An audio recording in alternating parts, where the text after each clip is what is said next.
Asato ma sadagamaya, tamaso ma jyotirgamaya, mrityorma amritam gamaya. Om Shanti Shanti Shanti Harihi Om Tat Sat. From the unreal, lead us to the real. From darkness, lead us to light. From death, lead us to immortality. Om, peace, peace, peace. Today's talk will begin with some music by Ananda.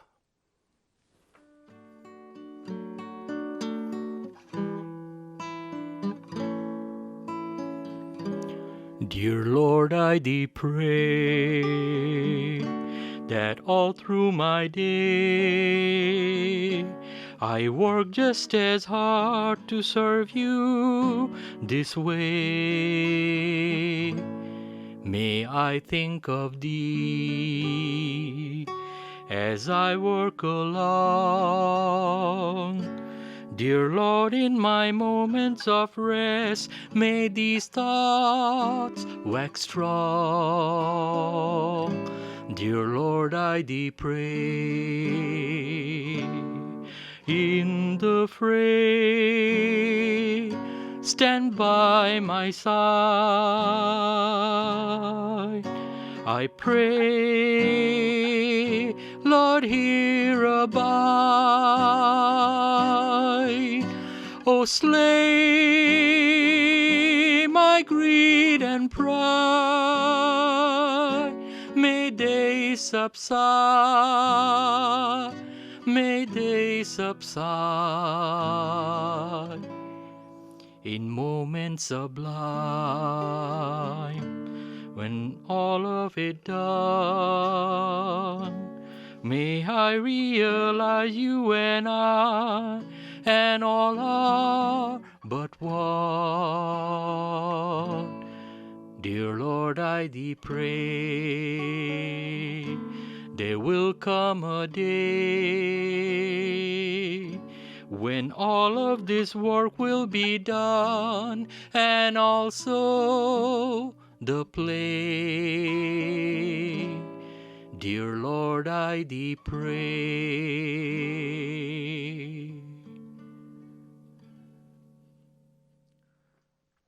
Today's topic has been chosen because in a few days will be the 158th anniversary of Swami Akhandananda. He was a monastic disciple of Ramakrishna. For me, to read, excuse me, to read about saintly lives is always a great joy.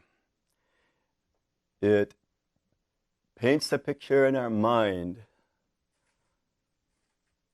of the qualities we find in illumined souls. In the case of Swami Akhandananda, he was picked by Ramakrishna to be one of his several mouthpieces to spread the simple teachings of love, peace, and harmony that Ramakrishna came to bring into this world. In these days, such teachings are as necessary as ever. All saints share certain similar qualities, and those are qualities of selflessness. They have, through their spiritual disciplines and practices, managed to put their own ego, whatever they had and were born into, to get that ego out of the way and make their heart and mind pure to be a fit receptacle for the message that Swami Vivekananda, Sri Ramakrishna, the Holy Mother have to deliver in the world. And I use the word world. These messages weren't just for an Indian population. These are global messages for all of mankind and humanity. And in a nutshell, it will equate to becoming unselfish or less selfish than we are today. Saintly lives give regular people like us an inspiration to continue to improve ourselves and inspire us to go forward in our own path of spiritual unfolding. In the case of the direct disciples of Ramakrishna, they were put through a fairly rigid boot camp that is not necessarily available to all of us. And one of the things I want to share with you, and I had not been aware that such details were available, were just a few stories out of Swami Akhandananda's life when he was still quite young when he came to Ramakrishna for the first time. So today, we'll begin that journey to look at his life and take a few moments to see how a saint becomes a saint. I have a few debts of gratitude to make, and that is to the writers of a few books which are available on the life of Swami Akhandananda. One is written by Swami Niramayananda, and in English it's called The Call of the Spirit. And this book gives about 2 or 3 years of conversations when Swami Akhandananda had become the 3rd president of the entire Ramakrishna Math and mission. And he would often sit and entertain the devotees and the monks with stories from his previous 70 plus years, including more stories about his time with building up a charitable dispensary, starting relief work when there was famine in India. So I'm going to give a little basic information now. Swami Akhandananda was given the name Gangadhar. The family name was Gangopadhyay. His father was a Brahmin priest and a Sanskrit teacher. But more importantly, he also practiced yoga and tantra. His mother was a pious woman who also supported a holy atmosphere for Gangadhar to be growing up in. Even as a young boy, the young Gangadhar showed a warm and open heart for others, not just wanting his own pleasures or happiness. As a young, in India, where he grew up in a suburb of Calcutta, there are often beggars and holy men, mendicants, who may go door to door. And when Gangadhar would see such people, he was very interested in them. He would often give away articles from the household to such people if they came. And unlike some other stories we have read where Swami Vivekananda had done similar things, not to the pleasure of his parents necessarily, as things were wanted to remain in the household. But in this case, I've learned that Gangadhar had a support from his parents that very few monks get. They also understood that the goal of life is our spiritual realization. It is not just earning money, building a big house, educating our children with PhDs to go and repeat and do the same thing.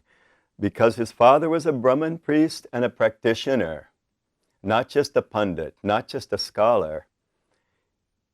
The teachings of Vedanta were deep within him, and his mother had the same mindset, which would give nurturing to Gangadhar's whims as a child.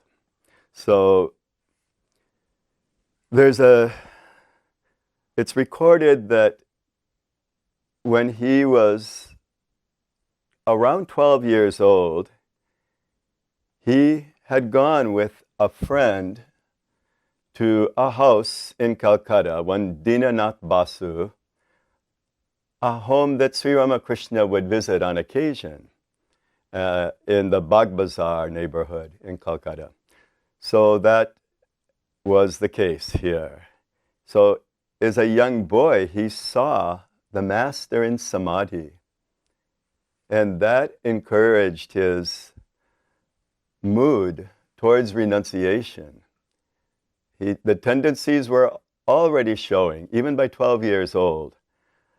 When his mother noticed that he liked to maybe follow around with the holy men or sadhus and spend time with them, the typical mother in India knows it's time to get their son married. Otherwise, he may become a renunciate and leave us, wander away. And she was becoming anxious. And he encouraged her. When she told him that she would arrange his marriage, he encouraged her to do so that there would be another mother to help her with all the cooking and household work, implying that he was a pure soul already. He couldn't possibly think of any woman, as anything but a mother. And his mother caught that subtle implication. So he encouraged her, yes, arrange it. Get this marriage done. You'll have a helper. Making it clear that it would help her. He had no interest in it as being a householder. That was the last for him of his mother thinking she dropped the idea totally.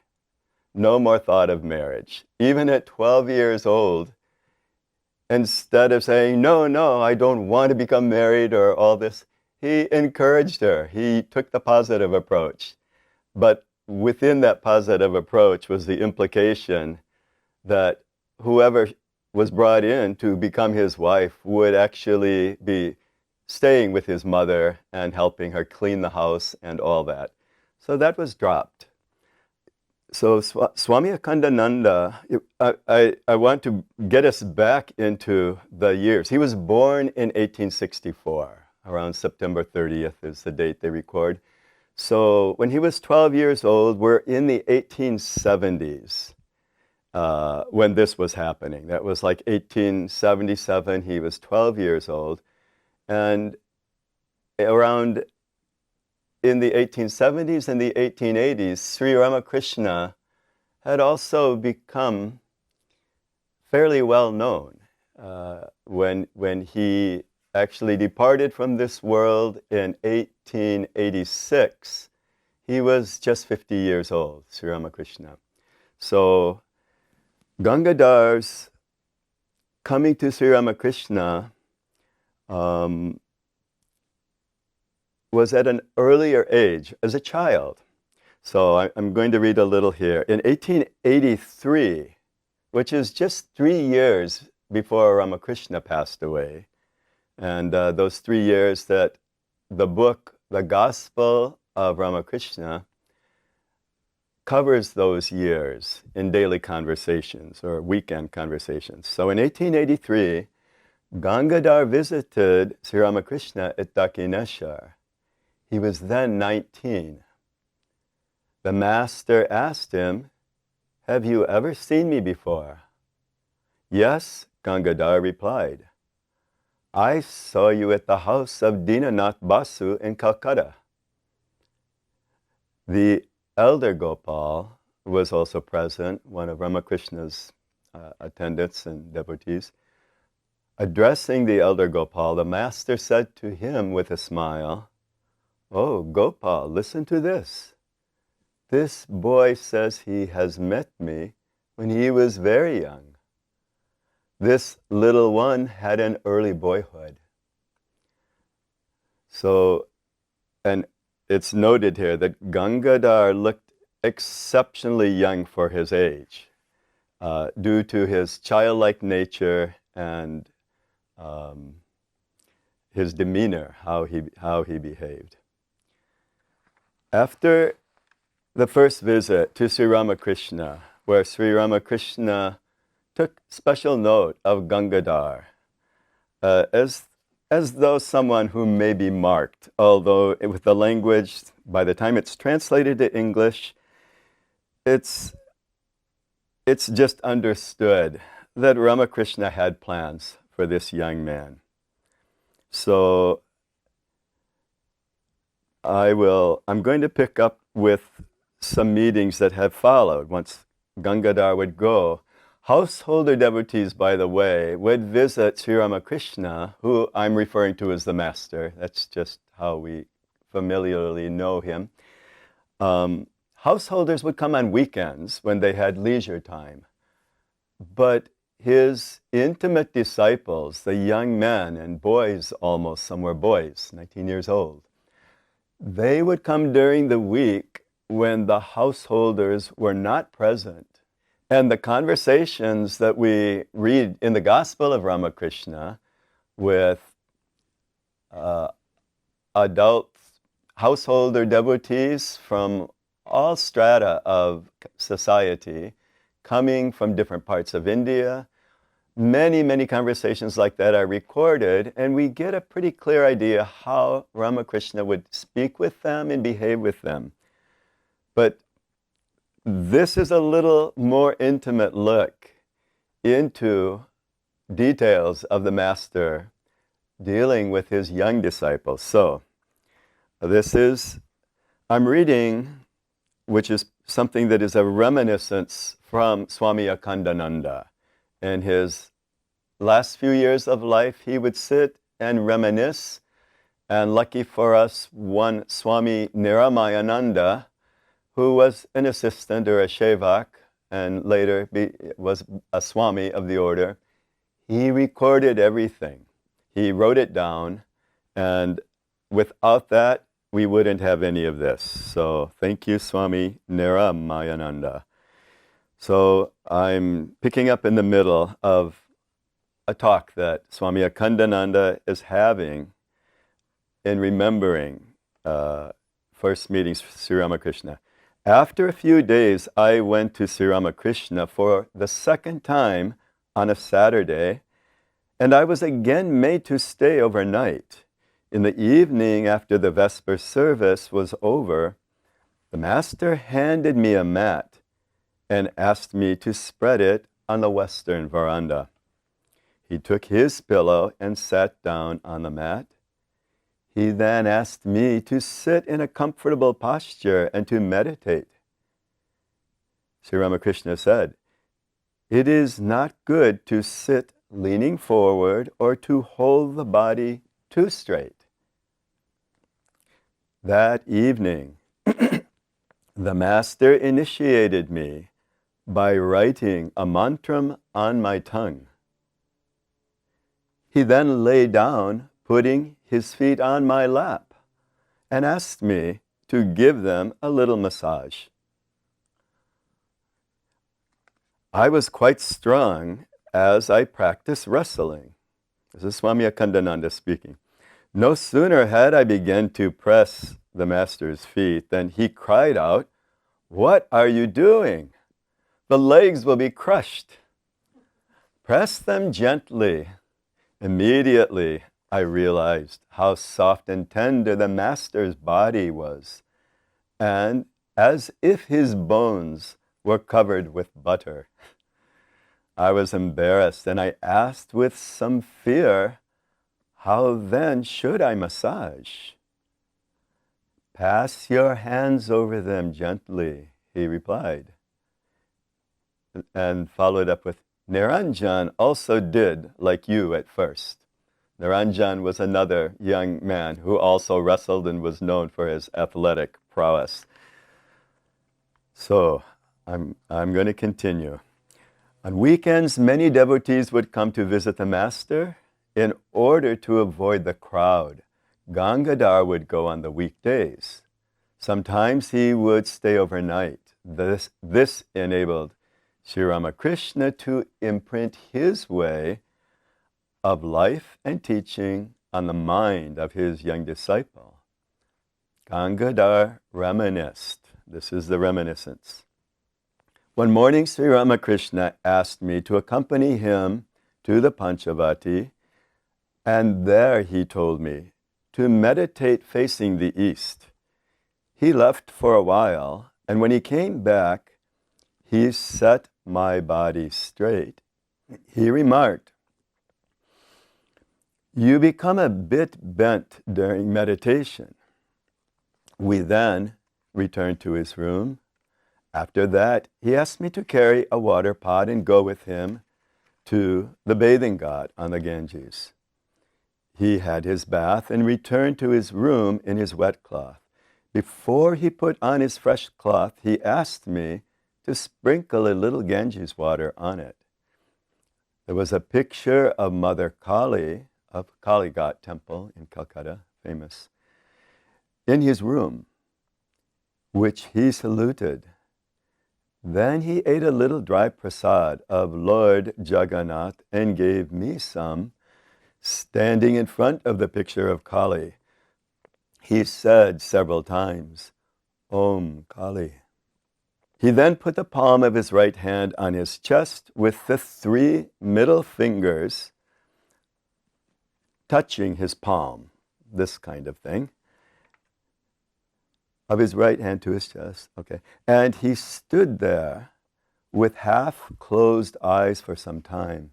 After that, he took the offered fruits and sweets that had been sent to him from Kali and Vishnu temples. He then drank a little betel sorbet and gave me the prasad.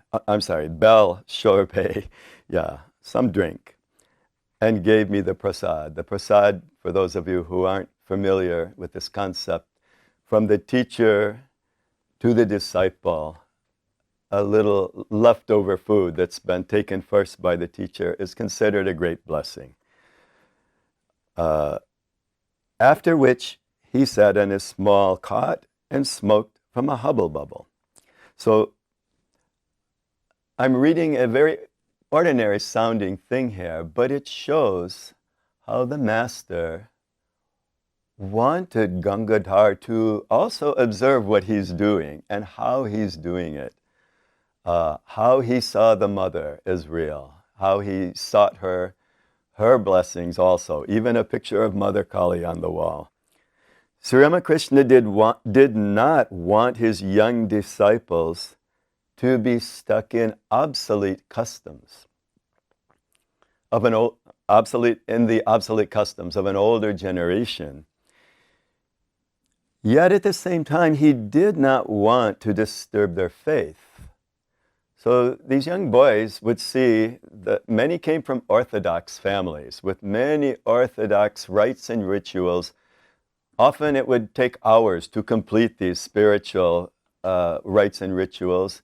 And I think probably in many households and in some of the households of these young men who came to Ramakrishna, they grew up understanding this is religious practice, this is sadhana, this is religion, sanctifying the food offering and purifying the body with mantras and picking and collecting flowers. So he did not care for any kind of excessive behavior in practicing religion. I'm going to take some help here. moment. He freed them from spiritual vanity. By his way of teaching was simple and natural, and he knew how to make religion interesting. He taught individually, according to the temperament of each disciple. The master was never dry or boring.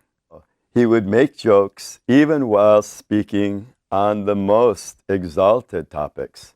Once during the chariot festival at Balaram Bashu's Calcutta residence, the master told Gangadhar and the young ones, "Well, my boys, sing and dance well. Then Balaram will give you a malpo." That's a Bengali sweet. He was a loving father to his disciples, as well as a friend. Sri Ramakrishna, as I think most of us are aware of, he taught from his experience, not through knowledge from books and scriptures. And that makes a difference. It's not that Sri Ramakrishna was totally unfamiliar with scriptures. Holy men would come to the Dakshineshwar temple garden and tell stories or explain the Puranas, the Upanishads, the Tantra. Ramakrishna only needed to hear it once, and he could remember it with a photographic memory. He is an avatar. So, and also, by the way, several of Ramakrishna's disciples had similar phenomenal memory potential. Earlier in Gangadhar's life, when we're children, it's quite easy to memorize things. And Gangadhar was well known for that capacity already. But we're not taking a lot of time on that. So here we go.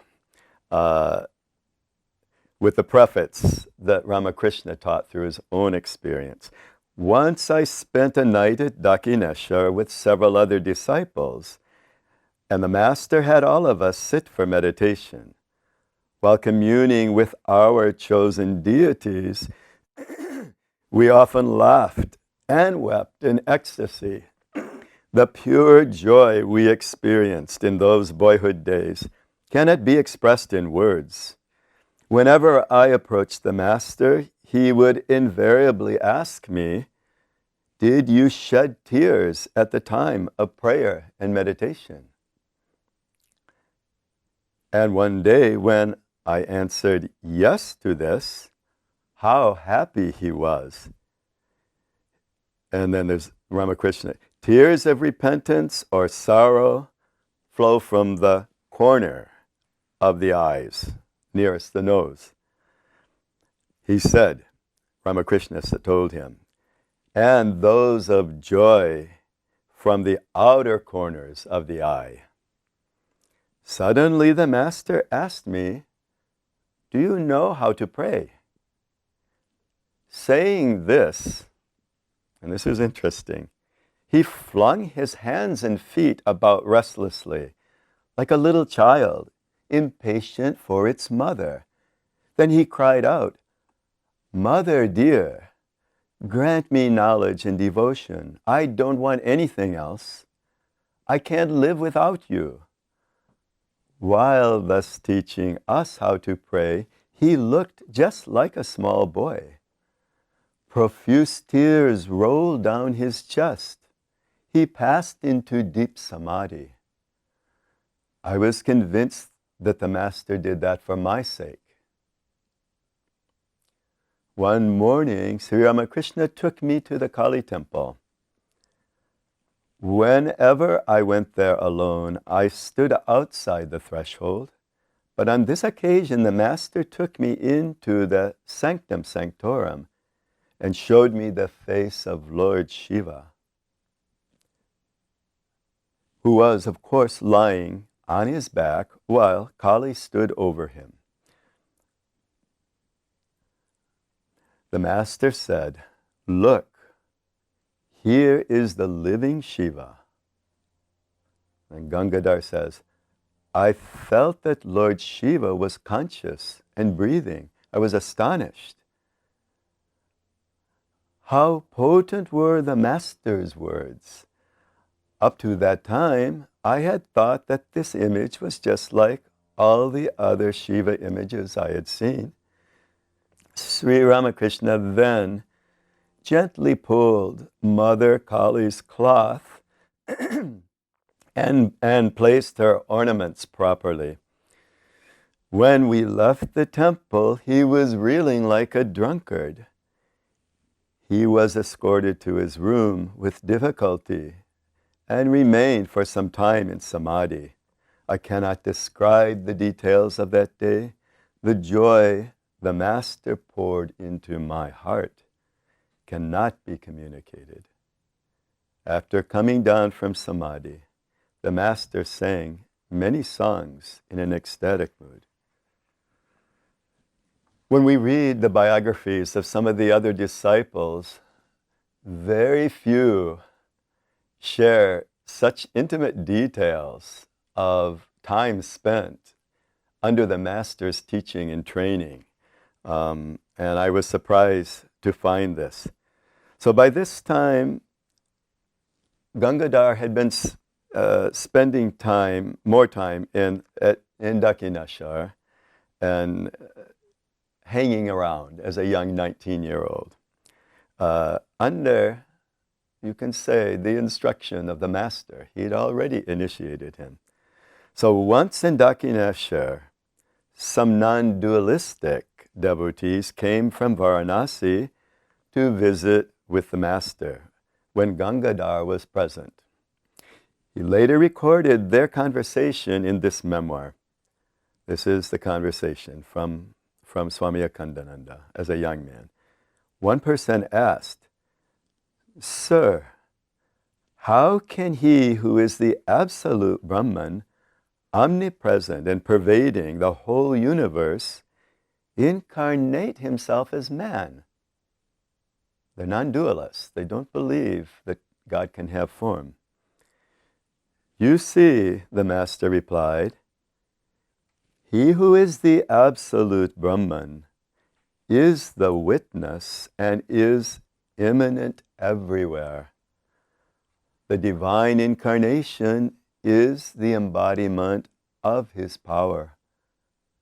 The power is incarnate somewhere a quarter, somewhere else a half, and very rarely in full. He whom the full power is manifest is adored as Purna Brahman, like Krishna, and 3/4 of the divine were manifested in Rama." That conversation goes on. You can finish it yourself in these books. The Master's ability to put into very simple language things that pundits and scholars argue about endlessly with no resolve, he just explained it so that a child could understand it. That this divinity can manifest in varying degrees. So what we call a divine incarnation, sometimes is it a full incarnation, is a partial incarnation. Here we see evidence of an answer that Ramakrishna directly gave to those who came to him. I'm going to jump. On another occasion, Gangadhar went to Dakshineshwar and found that the Master was in samadhi. When he came down to normal consciousness, he spoke of God vision and self-realization, saying, and I quote, "One's own chosen deity is one's own self." That's big. The chosen deity and the Atman are identical. The vision of the chosen deity is equivalent to self-knowledge. Many of us have received spiritual initiation, and we have some chosen deity. And here is Ramakrishna explaining that deity is none other than the witness, the Atman within all of us. It's a very important teaching. We forget it all too often. I'm looking at times, and I'm actually going to skip most of the adventures of a Gangadhar's life. So Gangadhar stayed, and when the master got sick with his throat cancer and was eventually moved to a few different locations, and last of all the Kasipur house, Gangadhar also was there, and it's, he was like the volunteer house servant. He washed all the dishes and ran lots of errands while others were looking after the care of the master. The mother, of course, some people, because the mother lived in a room in that same building, but many didn't even know she was there. She was so unseen, but she would cook for the master in those final days. After Ramakrishna passed away, the boys stayed for just a few days there, and then they rented an old dilapidated building, which we know as the Baronagor Monastery. And they gathered there and you have to remember, they are just at such a great loss. Their master is gone. What will they do? They've been encouraged by him to renounce the world. And how the master trained them, and how he talked to the householder disciples who actually rented these buildings that these boys, they had left their homes, most of them, were staying in. They didn't know where would they go, but they were eager to travel as a wandering monk. That is what is more common in India. If you don't belong to a monastery or an order, you travel to the holy places on pilgrimage. So, and the Himalayas is the main draw. There's a whole book written on the life of adventure that Swami Akhandananda, he not only traveled sometimes independently on his own, but when Swami Vivekananda traveled the width and breadth of India, he asked for Swami Akhandananda, who had already been out on his own. He had crossed the border into Tibet, and there's no, by foot. These are not easy to do. We're talking high mountains and snow. And the adventures there, if you like a good adventure story, I recommend finding the book. I think it's called Holy Wanderings and something else, but it's in most of our bookstores and Vedanta centers have this book. And that alone is one of the most amazing adventure stories you can entertain yourself with. He several times got into life-threatening situations. He had been kidnapped in Tibet, literally, kept captive in a Tibetan monastery, because all along he had sympathy for the common people, for the poor, for the people who don't have enough food or enough clothing. This is a cold place in Tibet. And he was telling the lamas that, hey, they're living in the lap of luxury even at that time.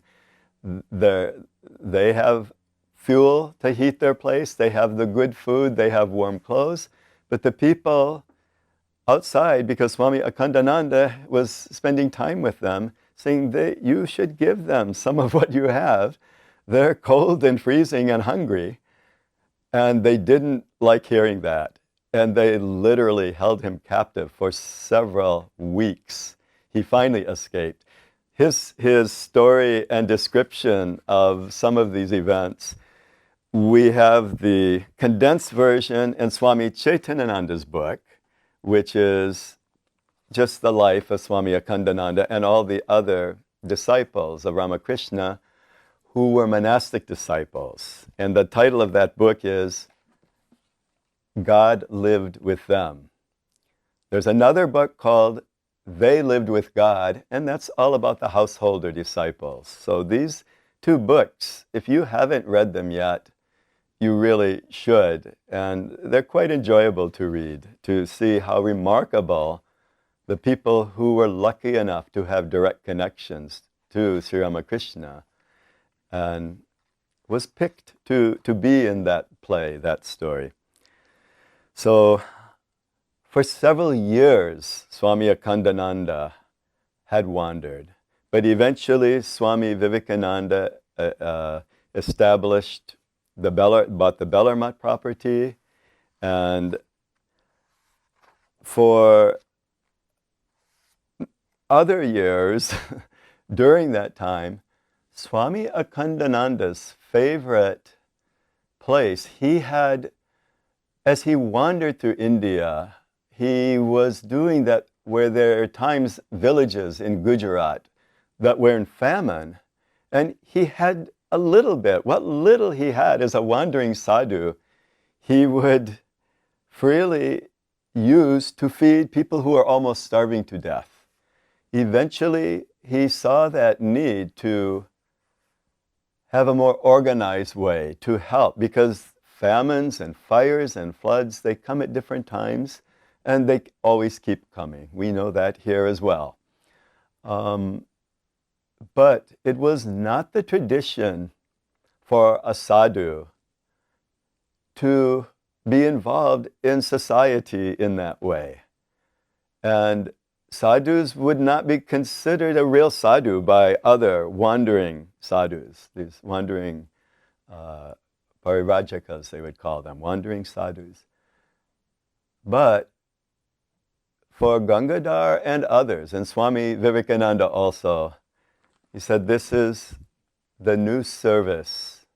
The new idea is the service of the poor, the lowly, not the people who already take everything for themselves, the middle class, the upper class.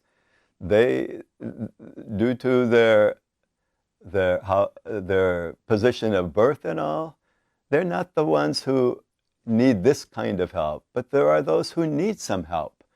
And they're hard, they're simple people, they're often farmers, they're uneducated.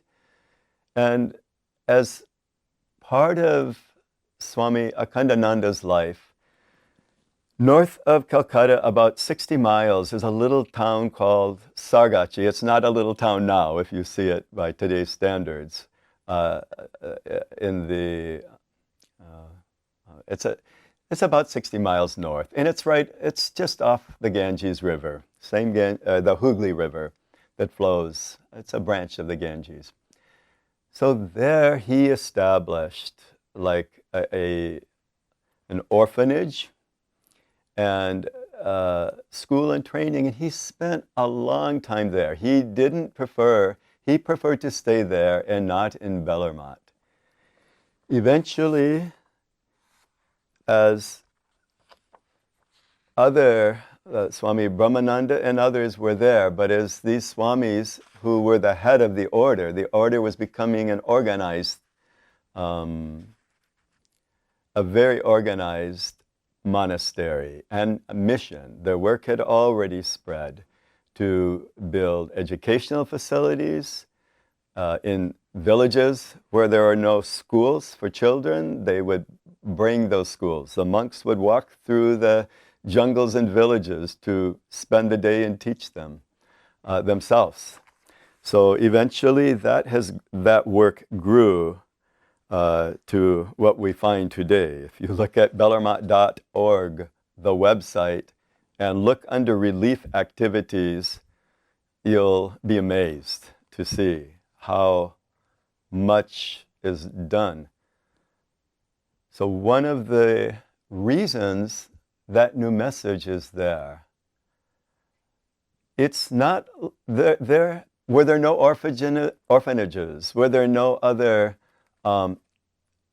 social help for people who have nothing? No, some things were there. Catholics and Christian missionaries were all over India trying to convert mostly, but they would educate also.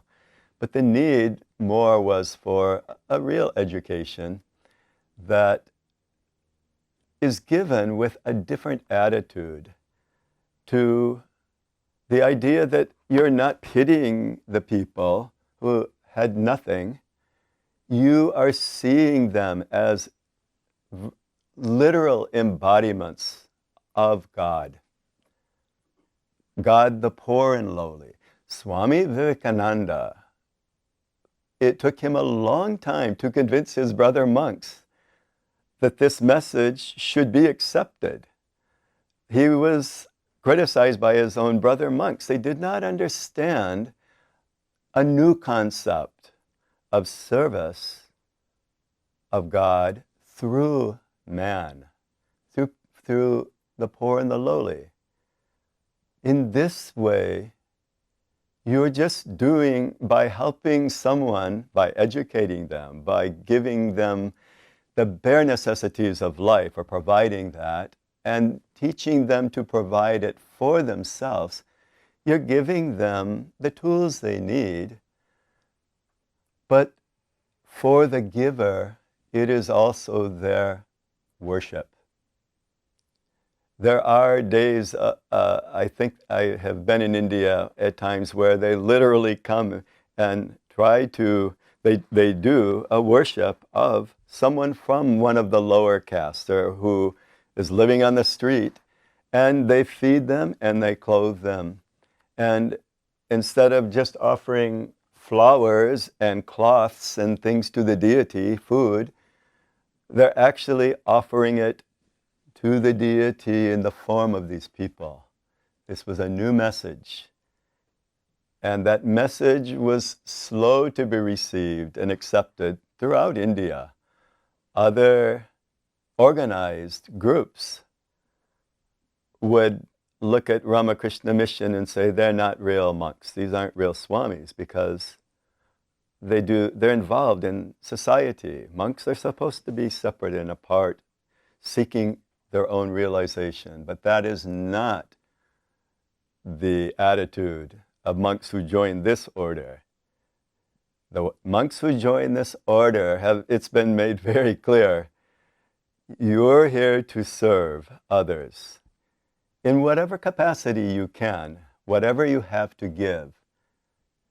You willingly and lovingly do what you can, and whatever situation and circumstance you find yourself in.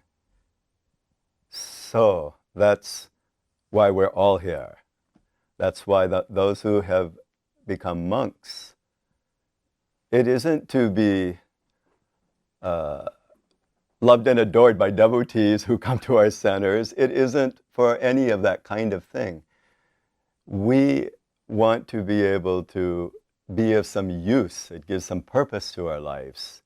If by sharing ideas and knowledge, and what better ideas or knowledge do we have than those from a divine incarnation?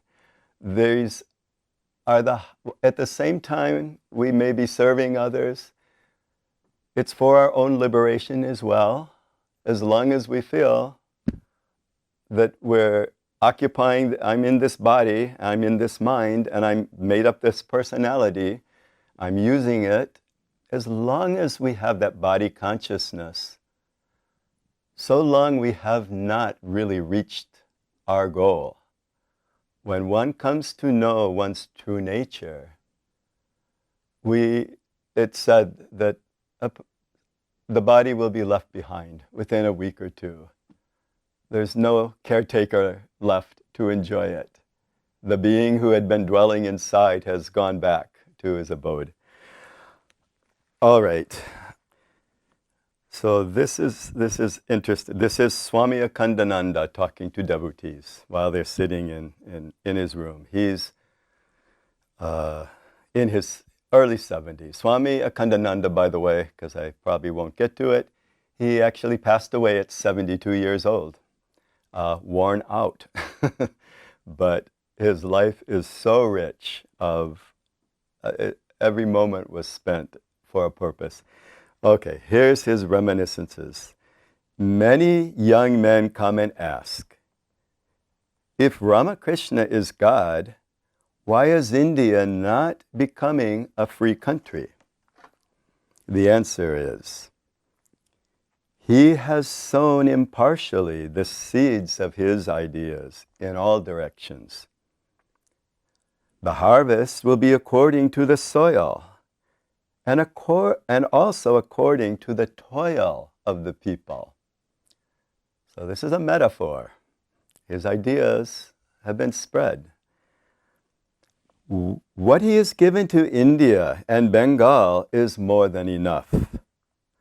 They are able to bear the burden of so much. Slaves for 800 years, what can they do? They have no strength, no energy, nothing. They're speaking of being occupied, an occupied territory by the Muslims, by the British. They were subservient to both for hundreds of years.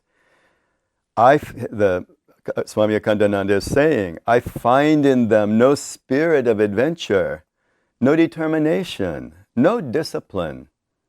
Sorry to tell you that I can little rely on them. So this is the Swami talking about his countrymen. See how in the soil of free countries our master's ideas are taking root and how they are sprouting up. They will. People there have strength and energy. They have enthusiasm and earnestness. They are fit to receive the ideas. Just see our master's ideas are ingrained in all of us, but the expression varies according to the person. Swamiji, meaning Swami Vivekananda, Swamiji was an infinitely vast receiver of Ramakrishna's ideas. So he could express an infinite number of ideas, but others only according to their capacities. Frankly, I may tell you, I feel myself blessed with whatever little I have received. Now go for arati. Haribol, Haribol. So,